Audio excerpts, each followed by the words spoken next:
Welcome back, everybody, to another episode of the Pure Ambition Podcast.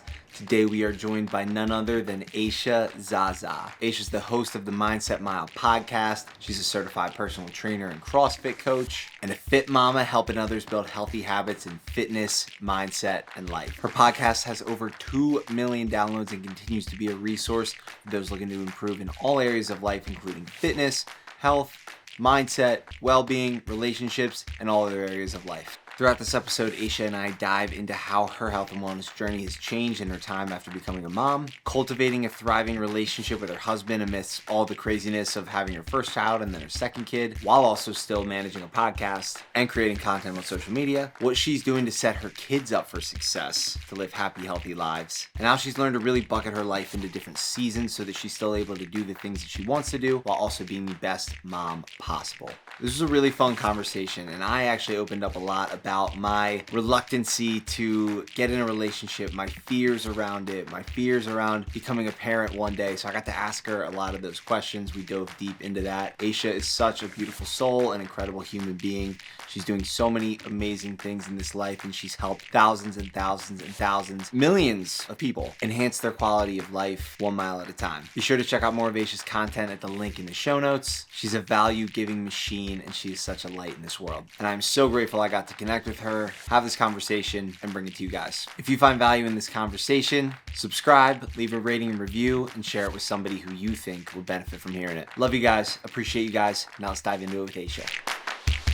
Why do you do what you do? Why are you so passionate about it? And how have you been able to stay so consistent with it?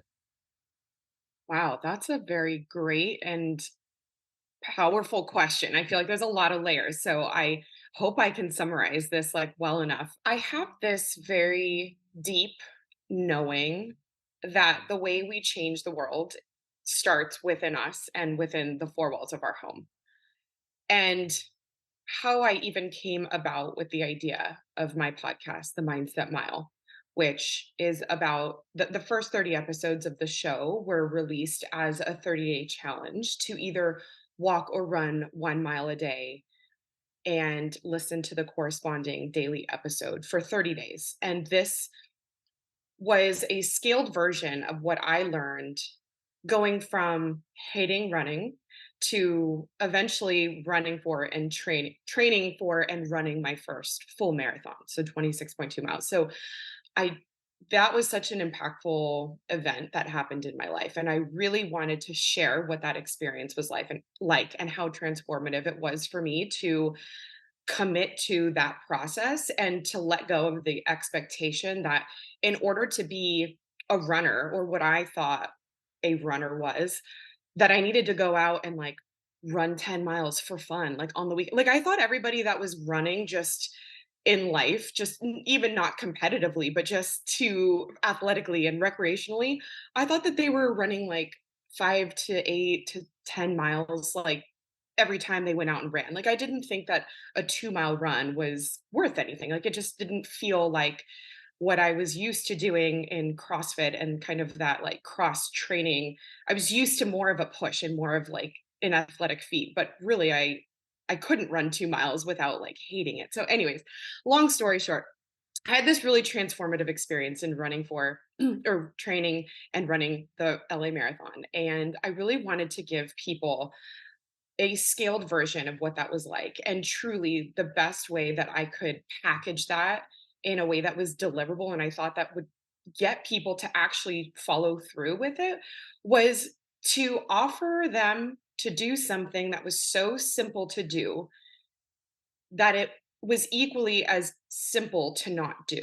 Right. So that really is where I think we have the power to change ourselves in a huge way and the world, is by taking these very small, consistent actions. And that is what is overlooked. We lose so much of who we become in. We're not really focused on who we become in the process. Usually we just see this end goal, like, oh, I want to lose 20 pounds, or I want to be able to set this PR, or whatever. I want to have a whatever type of business. Like people look at this end goal and they see this like sexy idea of what it would be like to to be on the other side of it. But the work and like the messy, the mundane, like all of that stuff is what makes that process so valuable, and like that's what's so rich. And so I know I talk about and share a lot of fitness content on my Instagram, but really all of that, what I've learned through fitness and through running and my years in the fitness space is that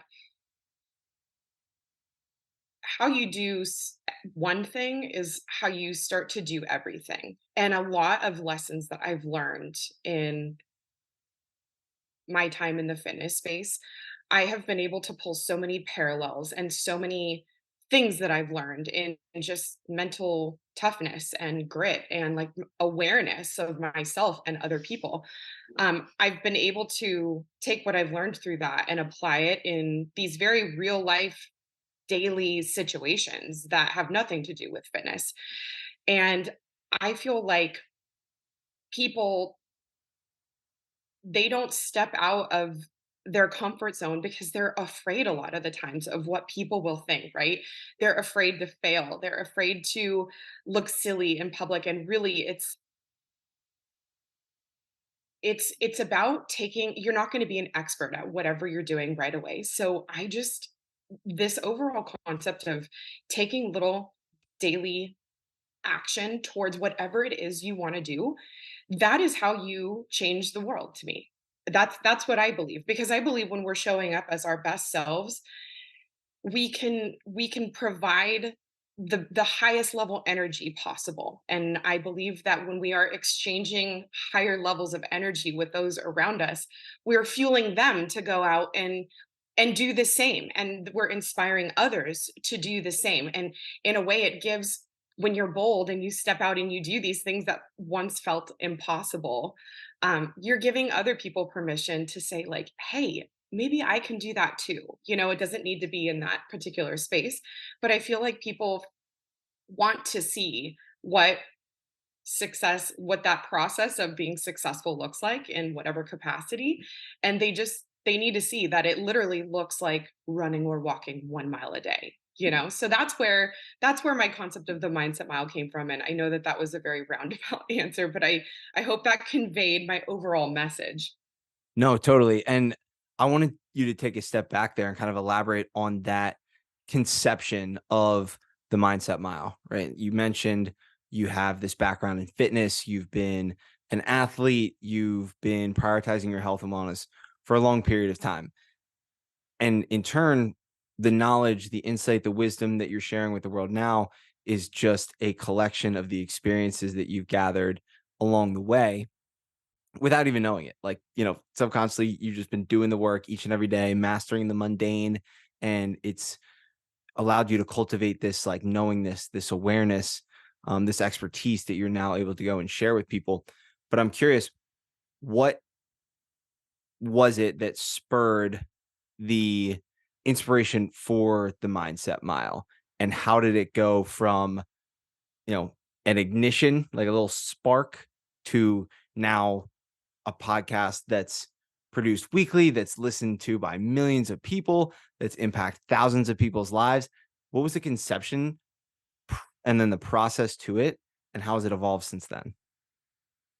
It's funny, I remember exactly where I was when this idea came to me, and I was actually down in San Diego visiting some friends, and I had a couple meetings, and I was in between a couple of events. So I had this like 2 to 3 hour block of time that I just had to myself. And so I went on a walk. I was at Scripps Ranch. There's a 5 mile reservoir that I was like, I'm just going to go take a walk. I'm going to put in my headphones. I want to listen to a podcast. And leading up to that, I really felt like there was this like giant inside that was just wanting to come out. And it was so uncomfortable almost. I really wanted, I knew I wanted to create something that would inspire people like by the masses if it could reach them. I didn't know exactly what that was or how to do it, but I just knew that I was going to be doing something, and I was waiting to have some clarity around what that was. And I remember I was listening to a podcast and I was like, it came to me like a bolt of lightning. I was like, I'm going to create a podcast called The Mindset Mile. And then this is what it's going to be about. And the first 30 episodes are going to be a challenge. And I got so excited because I wasn't like a huge podcast listener, to be honest, like before I even started my own. So it's not like I had been, listening to like 30 different shows and was like all into it for a long time. But I like to listen to personal development type stuff. And I have always really loved to inspire people by my life learned lessons in life. And so it came to me so clearly. And I know when I have my mind made up on doing something, like that is it. It's game over, like it's going to happen. So I got on the phone immediately. I called my one of my really good friends, Kristen, who does like photography and like helps me with my web design and all this stuff. I was like, Kristen, I'm making a podcast. I need your help. I need like I just got so excited and I was like, this is it. This is what I'm going to do and it's going to resonate with people. And I got really excited about giving people this experience that I had, like this scaled experience that I had. And like, this is what will happen if you show up for yourself every single day. And just by doing this small thing that you think is like a throwaway, like, oh, just a mile, like it doesn't really make that big of a difference if I don't do this. No, it does. Like when you are doing it 30 days in a row, you will be changed in some way at the end of this. I promise. You will be inspired to change something else or do something more. Um, and so that really was how the idea came to me. I was on a walk listening to a podcast, and I had been wanting to create something bigger within the fitness space, but not necessarily like I wasn't wanting to go into like a gym and like train people. So I was like, what do I do? And then shortly after I met you and Sean and the Upspace team, which was like a perfect layer to this healthy habits, like habit stacking that I always talk about. And so that's really how the show came about, though. And this was in January of 2021 that the show launched. And the world was in a much different place then than it was now, as we all know. And so the show, when it first launched, it did well, but it was more just my immediate reach. Like I was only able to get it to my small following at the time, and maybe it found like a couple other people that happened to share it. It wasn't really until like August of that year. So this is like 8 months later. Somehow in the algorithms of Spotify and Apple, there was a very big following that started listening to the show in Australia and New Zealand, which was ours. It was August. So that was like their winter time, and their lockdowns at the time were just insane. I don't know if you like were following how crazy it was. So there was this like massive following that started listening to the show in New Zealand and Australia. And I think because they didn't have access to gyms, they couldn't leave their house beyond like 5 kilometers or something crazy. Like it was literally something that I was getting hundreds of messages from people on the other side of the hemisphere that were like, this is literally giving me hope. It's keeping me sane. It's giving me something to do because I don't have access to my gym. We can't like get together. This walking a mile and or running a mile while listening to this podcast was like the one thing that they had to look forward to. So that's really where it started to catch wind was like in the midst of these crazy lockdowns. So it went from 0 to 30. You went from 0 to 30, and that is still there. And what I love when I tune into your podcast now, it's still you refer back to start at the beginning of this podcast, and that will set you on a trajectory to really understand at a deeper level the things that you talk about throughout the rest of the episodes. Because if you can kind of grasp that, oh, if I just start somewhere, then I'll continue to progress and I'll continue to grow. And that kind of spurs this curiosity, like if you will, like people, like for me, it's like anytime I see a little bit of progress in something or I see that something works, it's like I want to know more. I want to learn more. And so that's where you do that deeper dive. So I love how you always kind of refer people back to start at the beginning, because so then they can really grasp and understand the concepts that you talk about in the later episodes. After you got to episode 30, where did you go from there? Did you feel like, oh man, like this is actually picking up steam? I did 0 to 30, like I knew what I was going to do there, but what was that process like of like, all right, I got to shift gears now. Do I continue this challenge? Do I start a new one? Do I take the podcast in a different direction? Like, where'd you go from there? So this is a funny question because my daughter was born August 30th, like the few months before the podcast had launched. And so I had the idea for the mindset mile before I got pregnant with my daughter. And so when I'm telling you about this, when it came to like a bolt of lightning and I was in San Diego at the time, I had gone as far as like writing out probably 8 to 10 of the first like 30 episodes. I had my I had taken like brand photos. I had done the cover graphics or the graphics for the cover of the podcast. I had my website built. I was like really into like, no, this is happening. I got pregnant December of 2020, and that really just threw me for a complete loop. Like I was like struggling. Not, I mean, I was happy about it, but I just fell into this like really not great headspace that people probably know me for. And I took a step back from like creating the podcast at that time. So it was funny timing and just typical me. 3 weeks after my daughter was born, I get this message from my podcast producer who's like, "Hey, have you ever thought about starting a podcast?" Because he was just starting up his company at the time. And I'm like, how did you know? Like, how did you know actually? Because he didn't know me at all. Like and it was just like I feel like the universe, like this is what I'm saying. Like when you open yourself up to like this is what I'm doing and this is like I need to vibrate at a higher frequency to accept like these people and these opportunities into my life, it kind of just fell into my lap. And I was like, actually, I was like a third of the way through completing, this 30-day challenge. I told him all about it. He's like, let's get this thing rolling. So 3 weeks after my daughter's born, I picked the mindset mile back up. And it was a lot of work for me to get 30 episodes done, in 30 days and promote it and like do all these things with a newborn. But I really was so much more like myself, like right after giving birth to her. It was crazy. But, anyways, that's just like the speed I like to run at when I'm like tunnel vision, towards something I want to get done.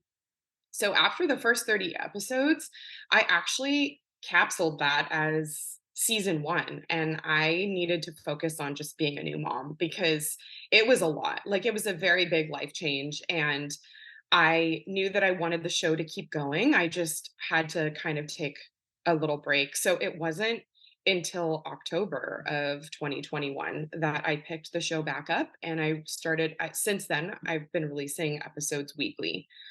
So that's been about 2 years now of, weekly episodes following the first 30 episodes of the show. That is so much, so many good things to unpack there.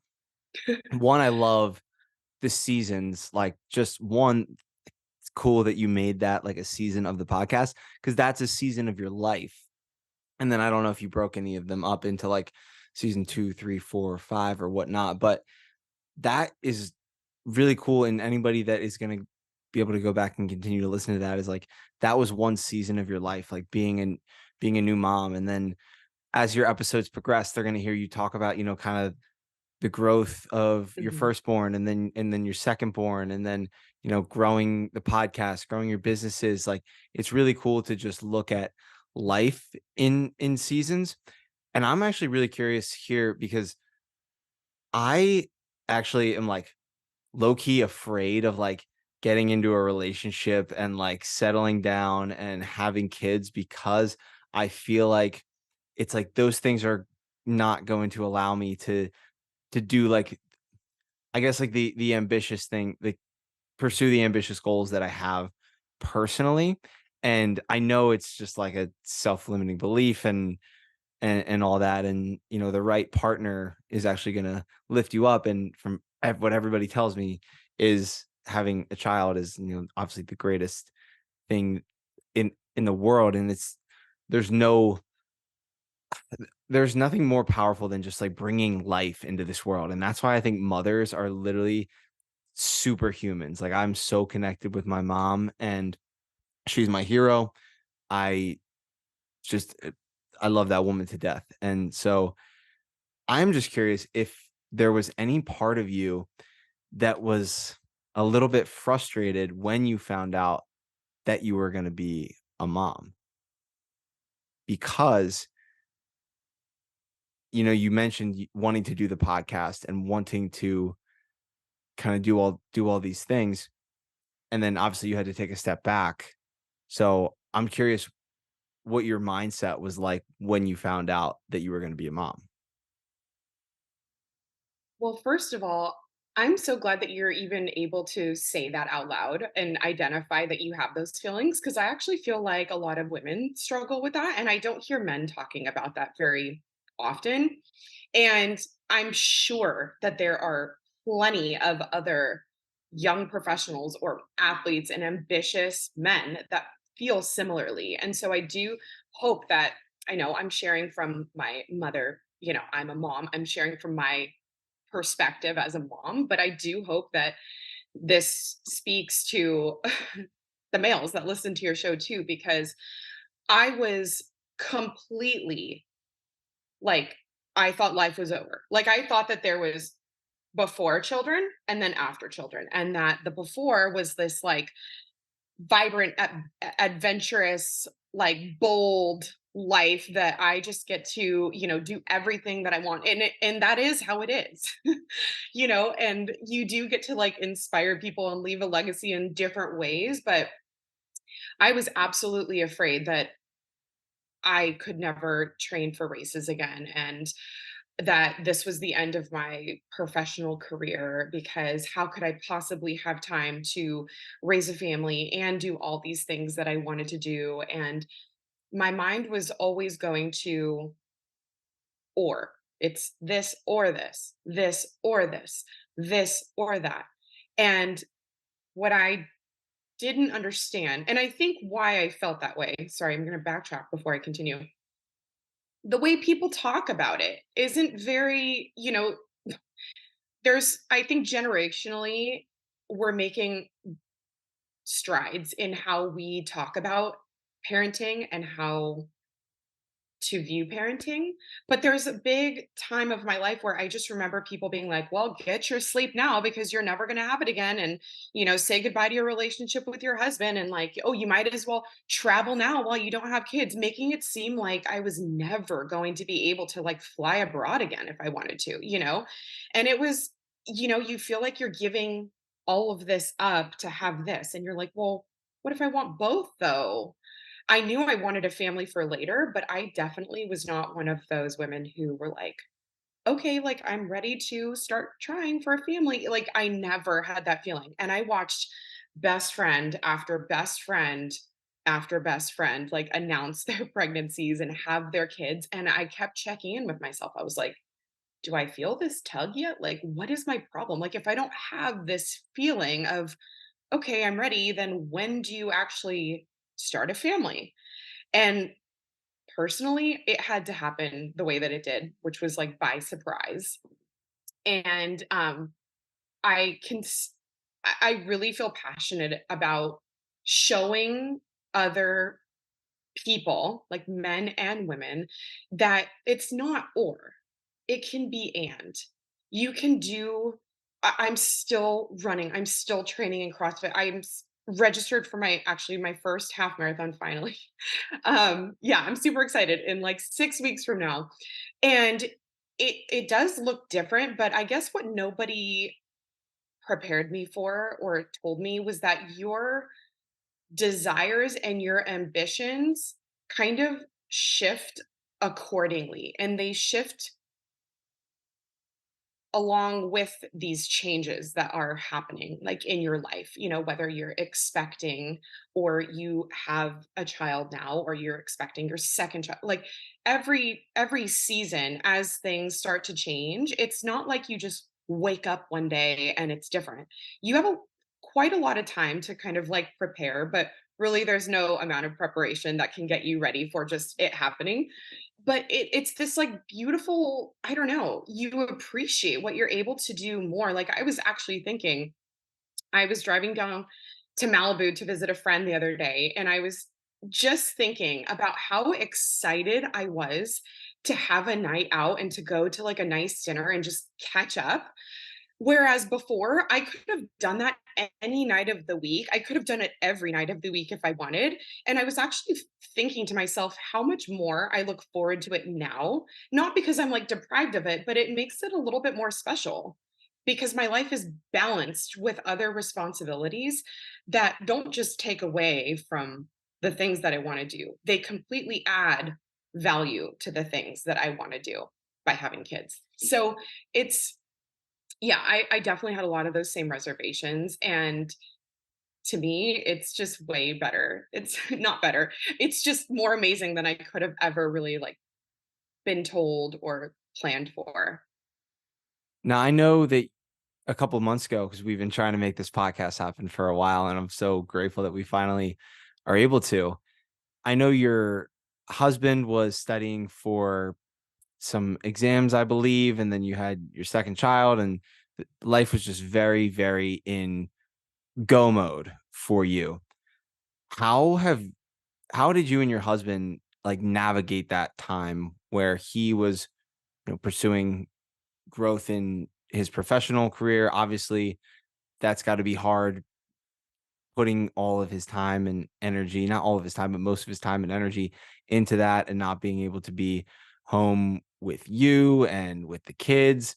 And I'm really interested in how you guys were able to make that work and come out of that season stronger. Also a good question because I had heard before I had my son, my second child, that having 1 child is having 1 child and having 2 is like having 10. And I can kind of speak to that. Like, it's at first, it didn't just feel like double the work, it felt like exponentially more. But I also was suffering from some postpartum depression this time around, and I was just mentally in a very hard space. And I think that has a lot to do with the amount of family and help you also have around. Like when you start having a family, like they say it takes a village.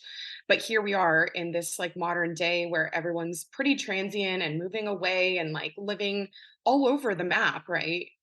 Well, what do you do when like you don't have that village? And your friends do become your family, and your people that also have kids completely understand, and they step up to the plate because they know what it's like. But it just happened to be with the timeline of when Oliver was a newborn that my husband could start studying for a huge promotion at work, and it really took the first 5 months really of, you know, after my son was born, it kind of was just survival mode.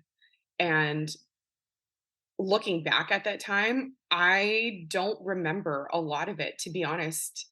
I think that you just tend to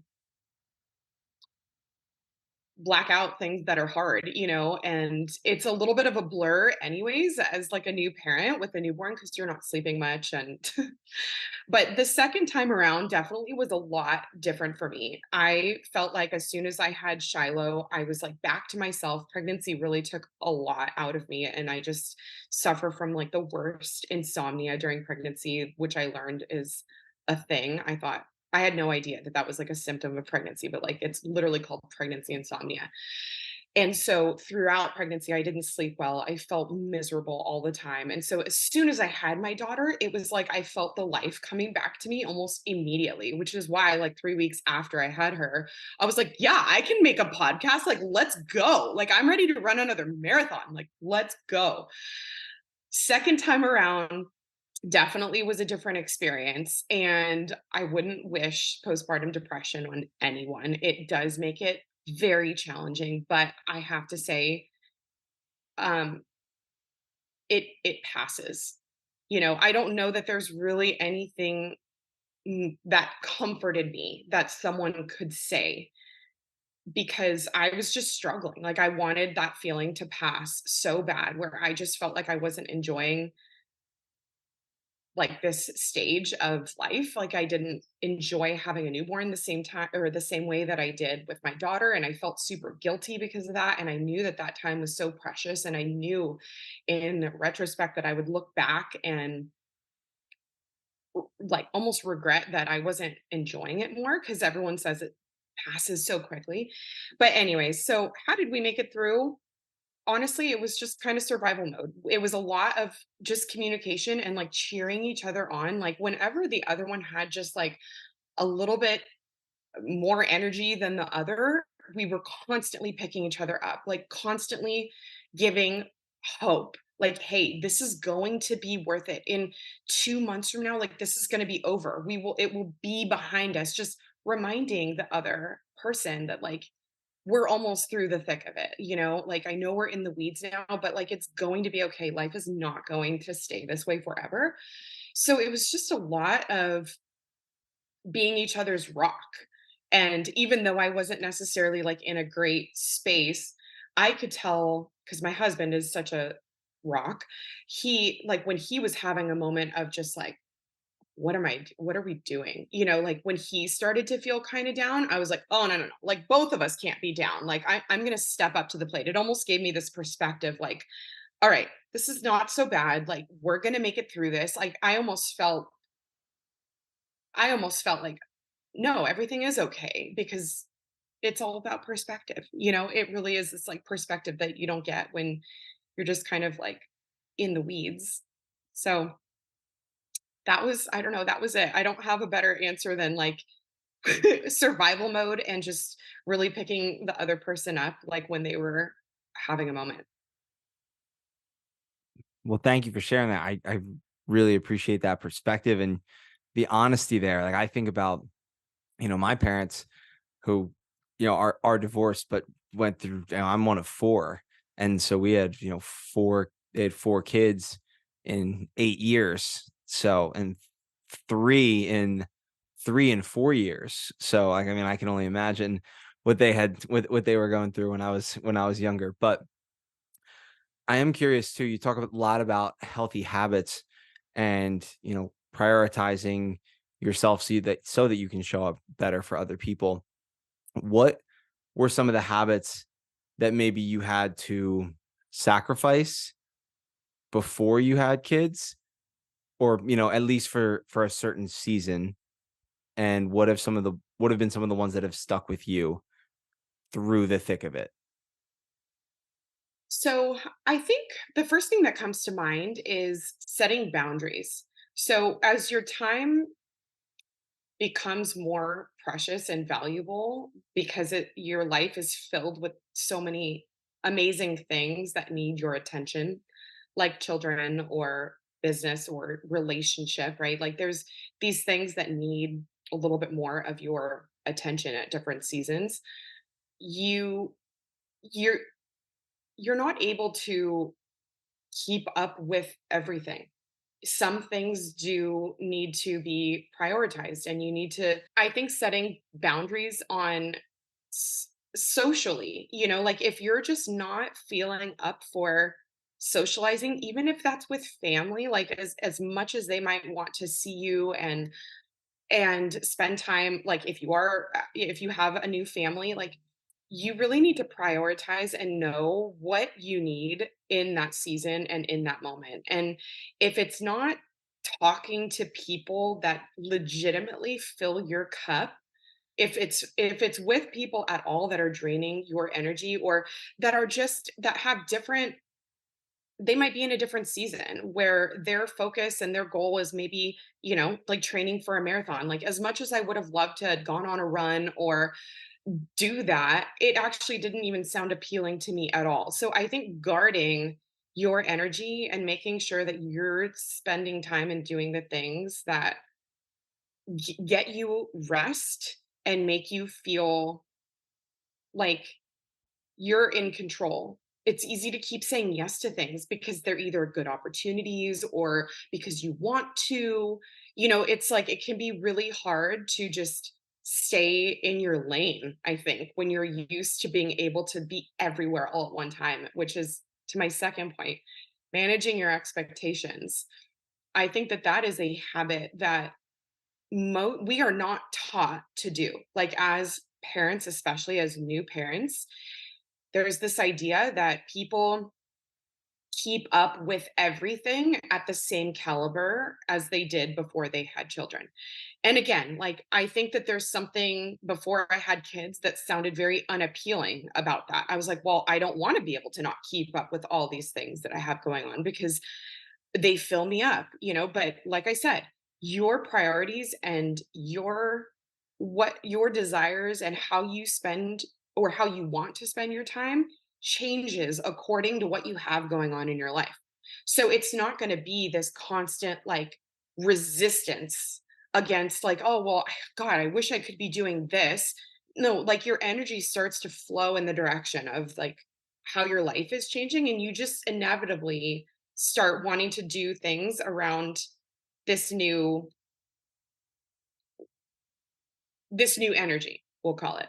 So, managing your expectations though is something that I think all moms particularly because they do absolutely do it all. Like your mom, bless her heart, like that is a lot. I don't know how my mom raised me as a divorced parent as well. Like I don't know how any single parent does it because even having a super active hands-on partner, like it's a lot. And you're just there's a mental load that you don't get prepared for that is just kind of hard to explain to someone that isn't a parent. And it doesn't mean that you don't have time for yourself. It doesn't mean that you can't fill your cup up, but there is this, it can be a lot. So managing your expectations of what you can do and what you truly have time for and what you actually want to be doing is it needs to change. And it's hard to do that when you're an ambitious person, to be honest. You still think that you can, like, do it all, but then it's very easy to get overwhelmed. I found myself getting, like, easily overwhelmed by trying to keep up with everything, and then there was this layer of guilt or shame that, like, I couldn't, and then it just adds to it, So there's a learning period that I think all new parents go through in needing to manage their expectations because it changes. Like it's not impossible. You can do almost anything that you want still as a parent. You just can't do everything. And that's like that to me is like gold. Like if I could sum something up for, all the parents out there, like you could truly do anything that you want. You just can't do everything. So being realistic with that and like managing your expectations around it, that's where I think that that's like the biggest learning curve. And what I'm hearing and the synergy that I'm seeing with that comes back to this seasons thing, right? Like if you're able to get out of just like the right here, right now frustration of I used to do Ironmans or I used to do powerlifting, whatever your shtick is, it's like there's going to be a time where you can get back to that. And when you have that, knowing that it's gonna be there, I feel like that creates kind of this just sense of peace, and also it just makes the time that you like, when you get back to it that much sweeter, like you just said, like, you were so fired up to just something so simple as, like, going to visit a friend and, like, have dinner, like, whatever else it is, and so when you have something to look forward to, I feel like the your perspective on life and the amount of gratitude that you bring to things is so much higher. Something that I wanted to talk to you about because it's something that I think about because I do want to, you know, have a partner. I do want to get married and have a wife and have kids at some point in the future. I don't know when that's going to be. I in my head I'm like I'm not starting dating. I'm not dating until I'm this age. I'm not getting married till this age. I'm not having kids till this age. But like I know that it's all in God's divine timing. But I'm curious, what are some of the things that you do as a mom when thinking about building healthy habits for your kids? Like I just think about, the things that like I ate as a kid because my mom didn't know at the time, and she's very big into like holistic health, but like now is like all the dyes that are put in our foods and like, you look at like baby formula for moms who don't breastfeed, and like the ingredients on there, there's just it's full of added sugar and crappy ingredients. And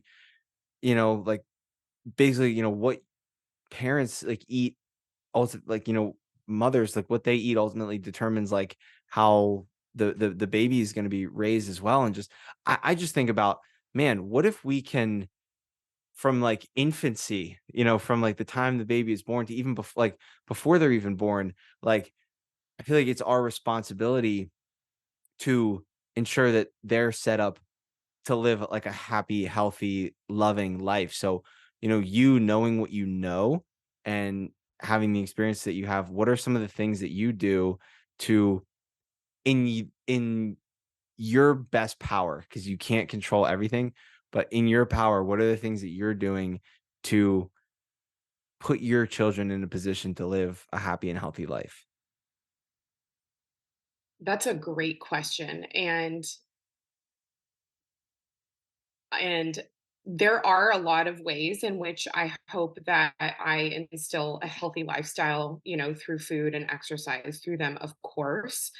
But I think one of the bigger ways that I can, or that I hope to have influence over their overall well being, is emotionally. Like, I think that we can all say that we would do things a little differently than like our parents in certain ways, right?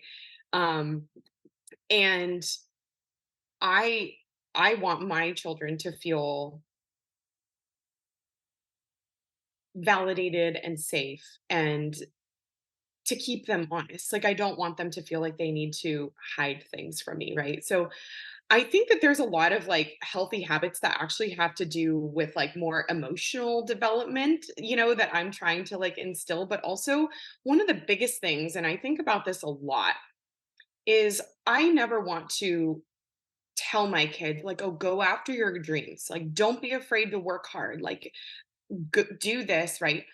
I want to just show them, like I want to be an example for them by showing them, not by telling them. Because how often do we see, or do we know of, parents that tell their kids to like not care what other people think about them, or don't worry about this, or like you dream big, and here they are as parents like not living that.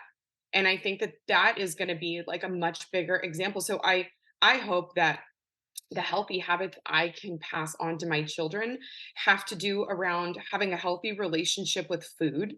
So to your point about like food, actual like eating habits, I don't want them to like have an obsessive w- way of thinking about food, and I don't want food to control them. So in that way, like we don't I'm not like a sugar-free household. Like I know that sugar is not like the best for us, right? But like I am not trying to only feed my kids like broccoli and make them. Everyone will learn that if you have a 3-year-old, like it's quesadilla and pasta for just a little season, right? Like all kids become pickier eaters. She's a great eater, but um I do want to I want my kids to just not feel like food controls them. Like I don't want them to look at food as like, oh, this is bad food and this is good food, because I actually feel like that type of rhetoric messed with a lot of like our generation, or my generation at least, like this, oh, fat is bad for you, or like carbs are bad for you. And it's like, no, we know so much more about macronutrients now to know that like the fat is not bad, right? So I think it's more just like showing them the science of like macronutrients. So I hope that just by the way that we eat at home, with a portion of all macronutrients on our plate, I mean, right? Like we're always eating usually a carb, a fat, a protein. I hope by just eating that way growing up, and knowing just we eat things in moderation. Like I want them to kind of understand like, okay, this is how to best fuel your body, but also there's so much that you can enjoy just because you want to enjoy it. Don't don't use food as like your therapist. You don't need to use food as a crutch. Eat food just if you want this, like have it, enjoy a little bit of it. Like living in a less restrictive way for me personally, like, has been so freeing of the ways that that my generation, I think, like, was taught about food and habits around eating particularly. So I hope that just by leading by example, truly, that I can give my kids healthy eating habits as well as having them participate in the kitchen with me, because I think cooking is a life skill that so many people are not taught, and I really think it starts, like, at a young age. Um, and I want them to be able to cook their own food. I mean, we eat 3 times a day, right, on average, every single day of our lives. Like, that's a pretty important skill to have. So, I really hope that I can teach them the healthy habit of making most of their meals at home. Truly, and I do that by having them participate even with me now. Like, my daughter is 3 years old. If I'm making her banana pancakes, or if I'm, making a stir fry, like, she's at the stove, she's helping me stir things, like, I'm telling her what I'm doing. I think we underestimate the amount that children understand and what they are capable of, and I'm just going with it. Like, I'm like, "Nope, she's able to learn so much." Like, I know that she's taking all of this in. It's making a difference and an impression. Something you mentioned earlier in the podcast was the word legacy, and legacy is a word that I think about a lot. And I had a mentor of mine in college tell me, Dom, your legacy is not what you do, it's what you give. So when you think about legacy, what is the legacy that you're trying to live and that you're trying to leave, both for your family, for people who listen to your podcast, and ultimately for the world? Well, I guess to be full circle here is that we have the ability to change the world by changing ourselves and by showing up, like, as our best selves. And we can do that by fueling our mind with things that are good to read, whether that's personal development, or if you're into scripture, or if you're into meditation. Like, do things that are good for your mind, right? Do things that are good for your body. Exercise, eat well, drink your water, like, drink lots of water, get good sleep. These are all basic fundamental things that somehow people still look over, right? Like, when you look at the majority of the population, like, most people are not getting 7 to 8 hours of sleep. Most people are not drinking 100 ounces of water a day.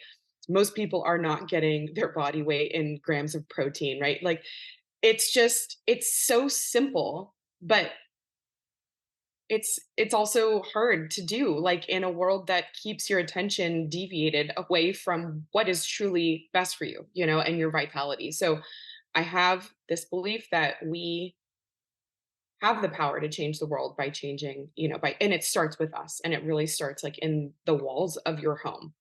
I think it's Mother Teresa that said, if you want to change the world, go home and love your family. Because, there's a lot of things that happen out of our control in the media, in the world, in politics.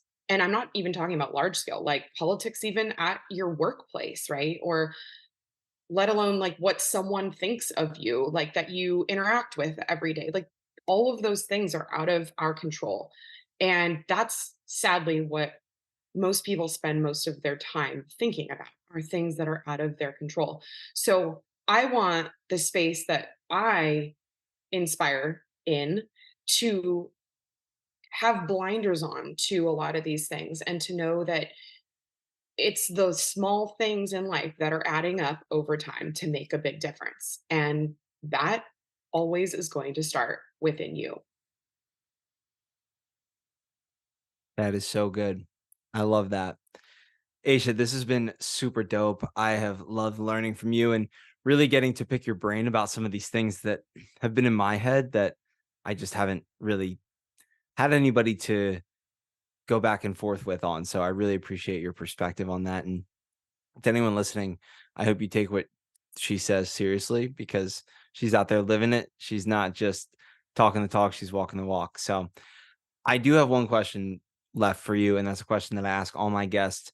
And that is, when you hear the words pure ambition, the name of this podcast, what immediately comes to mind? What does that mean to you, and how does it apply to your daily life? This is a great question. Pure ambition to me means being able to have my a telescopic vision with microscopic focus. And what I mean by that is like, how do you want when you look at your values and how you want to live your life? Are the little things that you're doing every day in line with those things? To me, that's the easiest way to know when you're living out of alignment is like, are the decisions I'm making, are the things I'm eating, is the way I'm spending my time aligned with how I want to feel and how I want my life to look? And if the answer is no, then the path becomes clear to what you want to be doing and what you should be doing then to feel the way that you want to feel and for your life to go the way you want it to go. So, pure ambition to me means like having microscopic focus in your day to day and knowing that every decision that you make is adding up to your favor or to your disadvantage to live the life that you want to live like as a whole. Like at the end of it, it's like this is not a dress rehearsal. This is like literally you are every single moment, everything that you're doing in your life matters. So that's what pure ambition means to me. That was beautifully said. I love that. Thank you. Micro micro action with a macro vision. Yeah. Telescopic vision with microscopic focus is what I like I to call it. love that. I love that. Stacking small habits, small wins each and every day with the long-term vision in mind. That's amazing. Aisha, if anybody wants to check out more of your content, where are you hanging out? Where could they connect with you? So on Instagram, you can find me at Aisha Zaza. That's AISHAZAZA. And then the podcast you can find on any platform that podcasts are listened to, and that would be at the Mindset Mile. And if you want to connect with me or want to collab or anything, you can reach me via email at Aisha at the Mindset Mile. Love it. I'm going to have all that stuff listed in the show notes and description. So go check that out. Aisha, thank you for everything you do. Thank you for everything that you are. And I'm so excited to see everything you're going to do in the future. Thank you so much, Dom. This has been a real pleasure, and you're a gem. Thank you for being a light that you are. Thank you. Thank you guys so much for tuning into today's episode. I wanted to give you all a heads up too that I launched a free community on the Upspace app where you can join, ask me questions, connect with like-minded individuals, follow my 4-week running and strength training program that has some dedicated mobility sessions in there as well, so that we can all optimize our health and fitness together. So if you're interested, head over to the App Store, download the Upspace app, and join the Pure Ambition community today. Love you guys, and I'll see you in the next one. Peace.